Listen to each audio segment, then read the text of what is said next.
अगर आपके पास सिर्फ एक सबूत भी है जो आपके बेगुनाही को साबित कर सकता है तो आप अपने पूरे केस को क्वैश यानी खत्म करवा सकते हो। ऐसा सुप्रीम कोर्ट कह रहा है एक जजमेंट के थ्रू। नई गाइडलाइन जारी की है कि अगर एक भी सबूत आपके पास में है जिससे बस ये प्रूफ हो रहा है कि आप उस केस में इन्वॉल्व नहीं हैं तो ये जो मामला है आपके ऊपर से खत्म हो जाएगा। और ये जो जजमेंट है ये अभी का है 6 अप्रैल 2026 का। यहाँ पे ध्यान से देख सकते हैं। मैं आपको डायरेक्ट गाइडलाइन दिखा देता हूँ कि वो गाइडलाइन क्या है।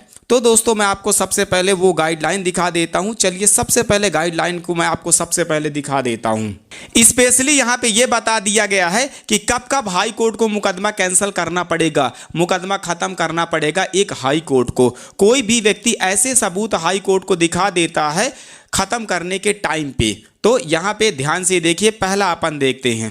प्रथम चरण, क्या अभियुक्त द्वारा जिस सामग्री पर भरोसा किया जा रहा है वह विश्वसनीय, तर्कसंगत और निर्विवाद है, अर्थात क्या वह सामग्री अत्यंत उच्च गुणवत्ता की, प्रामाणिक और संदेह से परे है। इसका मतलब ये हुआ, कहने का मतलब ये, कोई भी आदमी जब अपना मुकदमा खत्म करवाने हाई कोर्ट जाता है, ट्रायल कोर्ट में या पुलिस थाने में, कि जो मेरे खिलाफ FIR दर्ज की है वो झूठी है।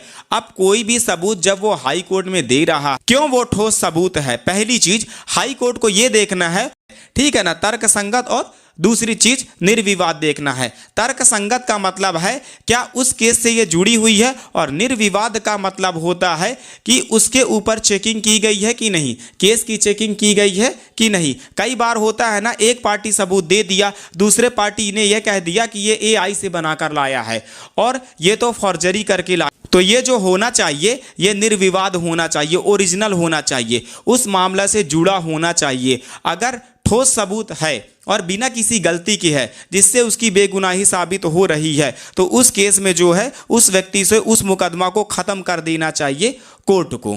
इस केस में क्या हुआ था, एक CCTV कैमरे की फुटेज से पता चल रहा है कि क्राइम सीन पे कोई आदमी था ही नहीं और उसका नाम मुकदमे में लिखवा दिया। तो जब फुटेज से पता चल रहा है कि वो व्यक्ति क्राइम सीन पर है ही नहीं तो उसने अपना एक सबूत और दे दिया कि मैं उस टाइम पे कहाँ था, यानी कि एक सबूत दे दिया कि मैं उस क्राइम सीन में था ही नहीं, दूसरा सबूत ये भी दे दिया कि उस टाइम मैं कहाँ पे था वो भी बता दिया। फिर उसका नाम मुकदमे में क्यों डाला, तो इस पूरे FIR को खत्म कर दिया सुप्रीम कोर्ट ने। दूसरी गाइडलाइन अपन यहाँ पे देखते हैं। तो यहाँ पे देखिए, द्वितीय चरण, क्या अभियुक्त द्वारा जिस सामग्री पर भरोसा किया गया है वह आरोप पत्र शिकायत में लगाए गए आरोपों की पूरी तरह निष्प्रभावी कर देती है, अर्थात क्या वह सामग्री शिकायत में दिए गए तथ्यात्मक आरोपों को खारिज और निरस्त करने के लिए पर्याप्त है, और क्या वह ऐसी एक समान और विवेकशील व्यक्ति को यह मानने के लिए प्रेरित करें कि आरोप का आधार असत्य है तथा उन्हें अस्वीकार किया जाना चाहिए। तो यहाँ पे क्या बोल रही है दूसरी गाइडलाइन में, सुप्रीम कोर्ट की दूसरी गाइडलाइन में क्या बोला जा रहा है, अभियुक्त ने कोर्ट में जो भी सामग्री पेश की है, यानी कि उसने कोई भी सबूत उसने कोर्ट को दे रखी है जिससे उसकी बेगुनाही साबित हो रही है। जैसे इस केस में CCTV था तो उससे साफ पता चल रहा है कि बंदा था ही, जब वो दिख ही नहीं रहा है कि जिस आदमी पे केस है वो यहाँ पे है ही नहीं, तो उस पर जो मुकदमा लगाया गया है उसको फालतू में लगाया गया है, उसको बदनाम करने के लिए लगाया गया है, उससे दुश्मनी निकालने के लिए लगाया गया है। तो कोर्ट को क्या करना चाहिए, उस मुकदमा को ख़त्म कर देना चाहिए। यहाँ पे अगर आप भी किसी केस में इन्वॉल्व हो और आपके पास अपनी बेगुनाही का सबूत है, ऐसा ठोस सबूत है जिससे साफ पता चल रहा है कि आप इस केस में इन्वॉल्व थे ही नहीं, जैसे जो फैमिली वाले जो केस होते हैं, जैसे दहेज का केस हो गया, डोमेस्टिक वायलेंस का केस हो गया, कई बार उन लोगों के नाम लिखवा दिए जाते हैं जब वो लोग घर में थे ही नहीं या फिर विदेश में रह रहे हैं। अब विदेश में रह रहे हैं वो लोग, ये लिखवा दिए कि ये लोग मेरे साथ दहेज के लिए उत्पीड़न किया है, जिस टाइम पे जिस तारीख पे उसने कम लिखवा रही है उस टाइम पे वो आदमी विदेश में रह रहा था। तो इन्हीं कारणों से क्या पता चल जाएगा कि वो आदमी देश में था ही नहीं। तो ऐसे ठोस सबूत हों तो उससे आप क्या कर सकते हैं कि अपना मामला ख़त्म करवा सकते हो, या फिर इसके अलावा कोई और आपका पर्सनली मामला हो जिससे आपके पास ये ठोस सबूत हो जिससे मेरी बेगुनाही साबित हो रही हो। ये गाइडलाइन है भाई, और सभी केसों में लागू होता है सुप्रीम कोर्ट का जजमेंट के अंदर। तो ये जो गाइडलाइन है ये सुप्रीम कोर्ट की गाइडलाइन है, और सुप्रीम कोर्ट से बड़ा कोई कोर्ट नहीं है हमारे भारत देश में। सर्वोच्च न्यायालय है, राम मंदिर का फैसला हो गया, आर्टिकल 370 का फैसला हो गया, तमाम ऐसे बड़े बड़े फैसले आज भी पूरे देश के लिए लिए जा रहे हैं सुप्रीम कोर्ट के द्वारा, और सबसे बड़ा हमारे भारत देश में सुप्रीम कोर्ट है। उसके बाद इंडिया में उससे बड़ा कोई कोर्ट नहीं है, और सुप्रीम कोर्ट का जो फैसला होता है वो अंतिम निर्णय होता है। उसके बाद देखिए आगे सुप्रीम कोर्ट क्या बोल रहा है तृतीय चरण में क्या अभियुक्त द्वारा जिस सामग्री पर भरोसा किया गया है उसका अभियोजन पक्ष का मतलब होता है सरकारी वकील जो स्टेट के साइड से लड़ता है, उसी को अभियोजन पक्ष बोलते हैं, शिकायतकर्ता द्वारा खंडन नहीं किया है, और या क्या वह सामग्री ऐसी है जिसका अभियोजन पक्ष शिकायतकर्ता द्वारा किसी उचित और तर्कसंगत आधार पर खंडन करना संभव नहीं है।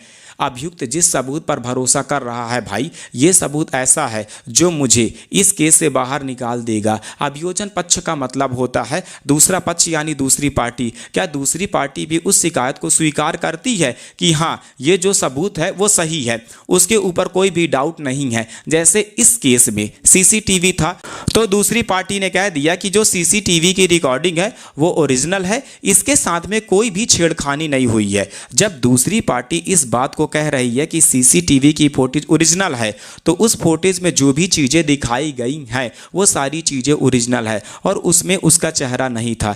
तो क्या किया कि उस व्यक्ति का नाम काट दिया, मुकदमा खत्म कर दिया। दूसरी पार्टी उसका ना तो खंडन करना चाहती है, उन्होंने क्या किया डायरेक्ट और इनडायरेक्ट कहा कि ये सबूत तो असली हैं, सबूत के ऊपर हमको कोई शक नहीं है कि सबूत मनगढ़ंत बनाए गए हैं या फिर सबूत एआई से बनाए गए हैं। कई बार होता है ना साइन नकली है तो पहले इसकी चेकिंग करवाओ। अब दोनों पार्टी राजी हैं कि हाँ जी जो साइन है वो बिल्कुल असली है, तो अगर दोनों पार्टी सबूत के ऊपर राजी हैं और उस सबूत से कुछ ऐसा प्रूफ हो रहा है कि वो व्यक्ति उस केस में इन्वॉल्व नहीं था, तो मामला खत्म कर दो, ऐसा सुप्रीम कोर्ट कह रहा है। उसके बाद सुप्रीम कोर्ट की चौथी गाइडलाइन क्या थी, इसको पढ़ते हैं। चतुर्थ चरण, क्या मुकदमे को आगे बढ़ाना न्यायालय की प्रक्रिया का दुरुपयोग होगा और क्या इससे न्याय के उद्देश्य की पूर्ति नहीं होगी? यदि उपरोक्त सभी चरणों के उत्तर सकारात्मक हों तो उच्च न्यायालय की न्यायिक विवेक को यह प्रेरित करना चाहिए कि वह सीआरपीसी की धारा 482 के अंतर्गत अपने अधिकार का प्रयोग करते हुए ऐसी आपराधिक कार्यवाही को रद्द क्वैश कर दे। ऐसा करने से न केवल अभियुक्त को न्याय मिलेगा बल्कि न्यायालय का बहुमूल्य समय भी बचेगा जो अन्यथा ऐसे मुकदमे की सुनवाई में व्यर्थ होता है, विशेषकर तब जब यह स्पष्ट हो कि ऐसी कार्रवाई अनंत अभियुक्त दोष सिद्धि में परिणत होने की संभावना नहीं रखती है। तो ये यहाँ पे क्या बोल रहा है, ध्यान से देखिए। सुप्रीम कोर्ट चौथा जो जारी किया गया है गाइडलाइन, कई बार क्या होता है ना कि कोई ऐसा केस होता है कि अभियुक्त के द्वारा ऐसे फैक्ट बताए गए हैं, तो ऐसी स्थिति में हाई कोर्ट समझ जाता है कि इस केस को चलाना सिर्फ और सिर्फ वेस्ट ऑफ टाइम है, तो ऐसे मुकदमे को क्या है कि हाई कोर्ट को खत्म कर देना चाहिए। ये चार चीजें बताई गई हैं। तो अगर आपके पास में भी इस केस से रिलेटेड कोई भी सबूत हो जिससे आपकी बेगुनाही साबित हो जाए, तो आप इस जजमेंट के गाइडलाइन का यूज कर लेना। ये केस मैं आपको अभी दिखा देता हूं। इसके तहत हाई कोर्ट में क्वेश्चनिंग के लिए अपना सबूत रखो, इसके तहत अपने केस को खत्म करवा सकते हो इस जजमेंट के थ्रू हो। तो चलिए पहले मैं आपको पूरा केस ही दिखा देता हूं कि केस था क्या। तो सबसे पहले यहाँ पे देखिए दोस्तों, यहाँ पे देखिए भारत का सर्वोच्च न्यायालय आपराधिक अपीली क्षेत्राधिकार आपराधिक अपील संख्या वर्ष 2026 विशेष अनुमति याचिका आपराधिक संख्या 8672 वर्ष 2024 से उत्पन्न। तो इसमें देखिए सजल बोस अपील करता है बनाम पश्चिम बंगाल राज्य एवं अन्य प्रतिवादीगण है के साथ आपराधिक अपील संख्याएं वर्ष 2026 विशेष अनुमति याचिका यानी कि SLP आपराधिक संख्या 8721 वर्ष 2024 से उत्पन्न आपराधिक अपील संख्याएं वर्ष 2024 विशेष अनुमति याचिका SL आपराधिक संख्या 9826 वर्ष 2024 से उत्पन्न। तो ये निर्णय है और इस निर्णय को सुनाया है दोस्तों जस्टिस मेहता ने, सुप्रीम कोर्ट ने। तो जिसको भी पूरा दोस्तों पढ़ना है, पूरा A to Z शुरू से लेकर लास्ट तक पढ़ना है, ये जजमेंट आप आराम से ये जजमेंट पढ़ सकते हैं। ये मैंने आपको दिखा दिया, ये आप जजमेंट सुप्रीम कोर्ट के वेबसाइट से निकाल के आप बेहतरीन पढ़ सकते हैं।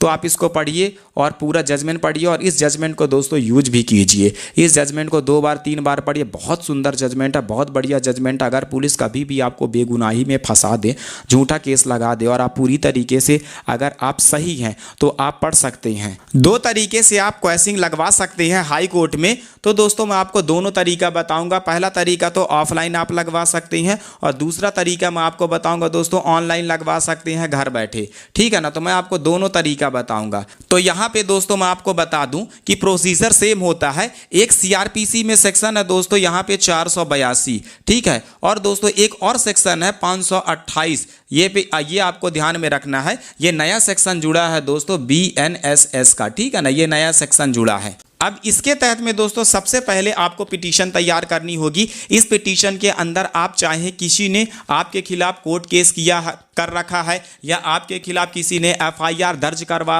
रखी है तो उसको क्वेश का मतलब होता है खत्म करना। इंग्लिश में इसको दोस्तों लीगल भाषा में क्वेश बोलते हैं। क्वेश का हिंदी का मतलब होता है खत्म करना। तो खत्म करवाने के लिए आप हाई कोर्ट में इस सेक्शन के तहत पिटीशन लगवा सकते हैं। किस सेक्शन के तहत? BNS 528 के तहत। ये अग्रिम जमानत के लिए लगता है। और साथ में दूसरी चीज हम आपको एक चीज और बता देते हैं कि इसके साथ में दोस्तों एक चीज आपको एक विशेष ध्यान रखना है जो बहुत जरूरी है, स्टे ऑर्डर। तो स्टे ऑर्डर का मतलब क्या है कि इसके साथ में ना एक स्टे ऑर्डर जरूर लगवा लेना अपने एडवोकेट साहब को बोल के, कि हालांकि ये एडवोकेट को नॉलेज होती है कि स्टे ऑर्डर आपको लगाना है, ये बताने की जरूरत नहीं होती। स्टे एप्लीकेशन का दोस्तों सबसे बड़ा जो दोस्तों बेनिफिट होता है ना, जब आप हाई कोर्ट में आपका मैटर चल रहा है तो नीचे वाले पे क्या स्टे हो जाएगा, स्टे लग जाएगा, यानी कि नीचे वाले जितने अदालत है वहां पे स्टे लग जाएगा, ठीक है ना। तो आपको क्या करना है, यहां पे मैं आपको बता दूं कि दोस्तों अब तो आप CRPC 482 का सेक्शन था जो कि अब दोस्तों पुराना हो गया, ये CRPC का सेक्शन है। और दोस्तों जो BNS का दोस्तों 528 जो नया सेक्शन आया है, यानी कि BNSS जो अभी लागू हुआ है, तो ये आपको पता है कि BNSS के तहत पिटीशन लगेगी। इस पिटीशन में दोस्तों BNS के तहत जो पिटीशन लगेगी, इस पिटीशन में अब आपको अपने फैक्ट रखने हैं, यानी जो आपके खिलाफ FIR हुई है, तो आपके खिलाफ दोस्तों जो केस हुई है उसमें क्या बातें झूठी हैं और आपके पास में क्या ठोस सबूत है, वो आप इस पिटीशन में दर्शा सकते हैं। इसके बाद कोर्ट क्या करती है कि फिर सामने वाले को नोटिस देती है और फिर आप दोनों के आर्गूमेंट करवा के आपके सबूत लेके डिसाइड करती है कि ये मामला आगे चलेगा कि नहीं चलेगा। तो इसका क्या किया जाता है कि केस खत्म करवा दिया जाता है। किसके तहत ये करवाया जाता है दोस्तों? BNSS के तहत। कई बार क्या होता है, बहुत सारे लोग सोचते हैं कि कोर्ट हमारी पिटीशन को एक्सेप्ट करेगा कि नहीं करेगा। तो उनकी जानकारी के लिए मैं आप सबसे पहले बता देता हूं कि दोस्तों जो सुप्रीम कोर्ट है ना, वो उसमें एक जजमेंट है, सुप्रीम कोर्ट का जजमेंट है,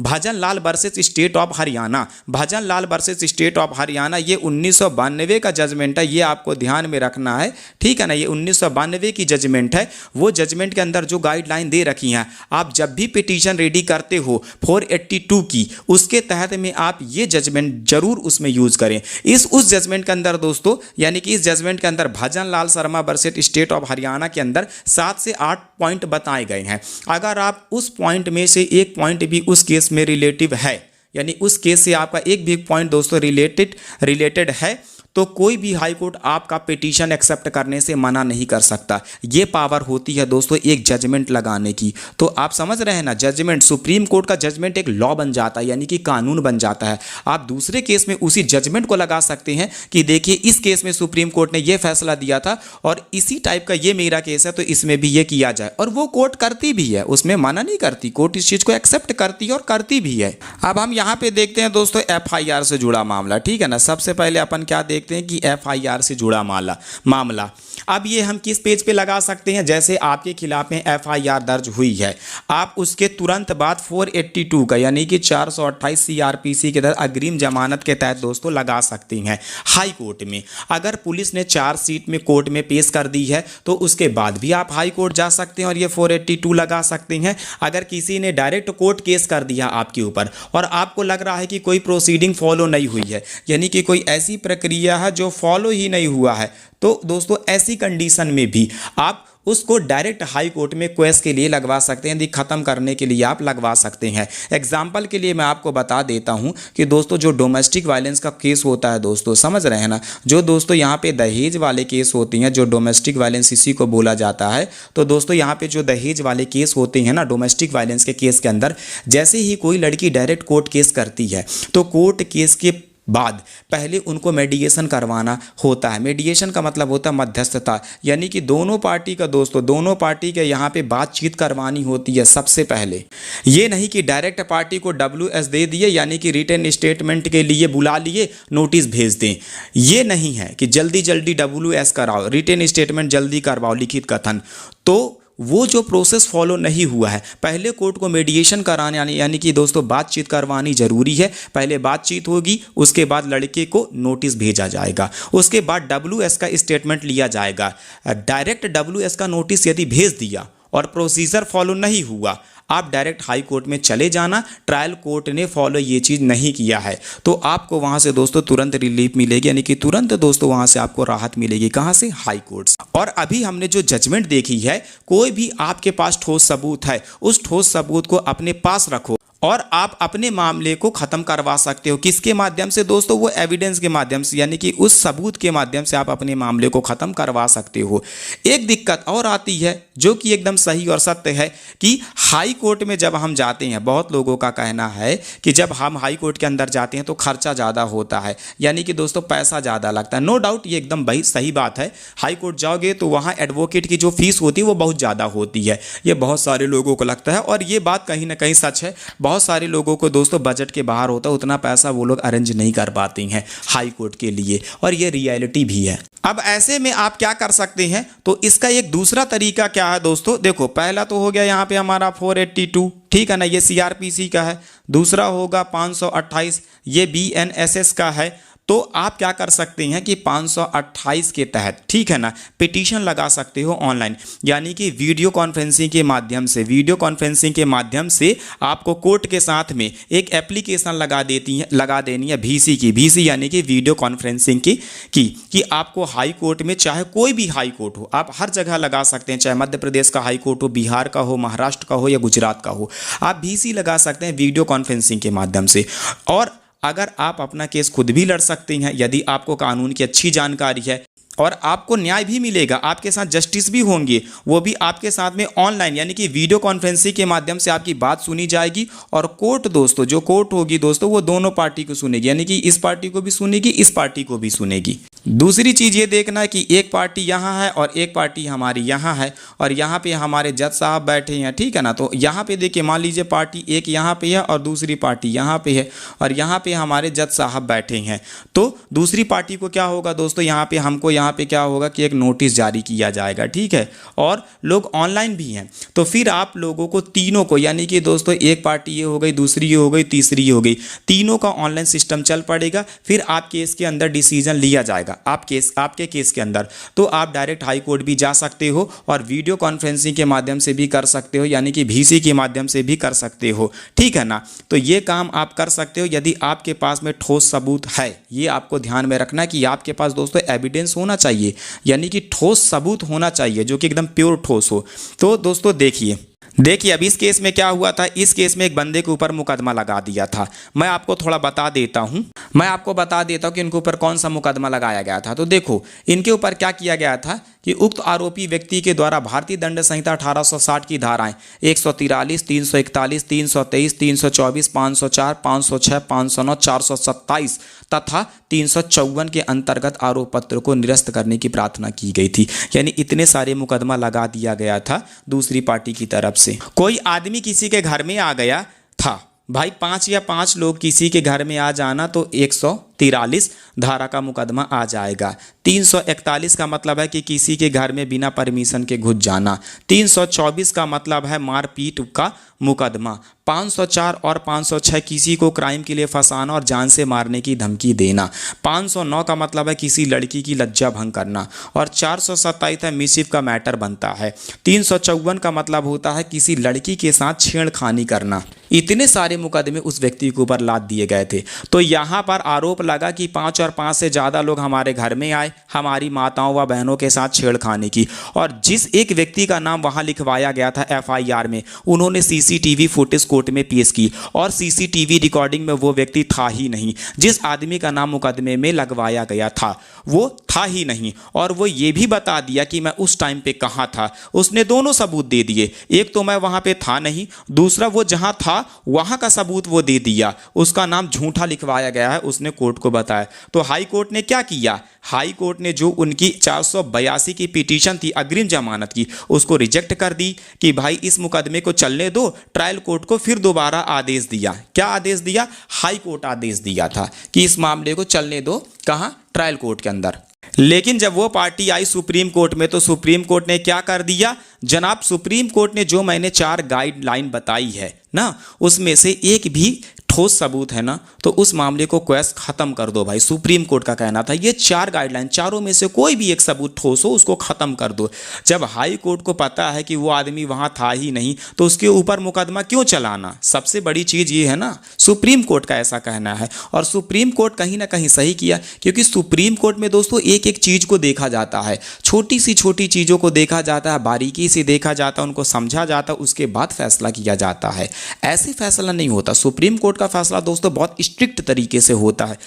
उपयुक्त चर्चा के परिणाम स्वरूप हम इस सुविचारित मत पर पहुंचे हैं कि हाई कोर्ट द्वारा पारित विवादित निर्णय एवं आदेश दिनांक 8 मार्च 2024 कानून की दृष्टि से टिकाऊ नहीं है और इसे निरस्त किया जाना उचित है। तदनुसार अपीलकर्ता संख्या 1, 2 और 3 द्वारा प्रस्तुत अपीलें स्वीकार की जाती हैं। ऐसा कहना था सुप्रीम कोर्ट। हाई कोर्ट ने क्या आदेश दिया था कि इस पिटीशन को केस कर दो और ट्रायल कोर्ट में चलने दो, लेकिन सुप्रीम कोर्ट ने क्या कर दिया, उस आदेश को कैंसिल करके कहा कि इस FIR को निरस्त किया जाए।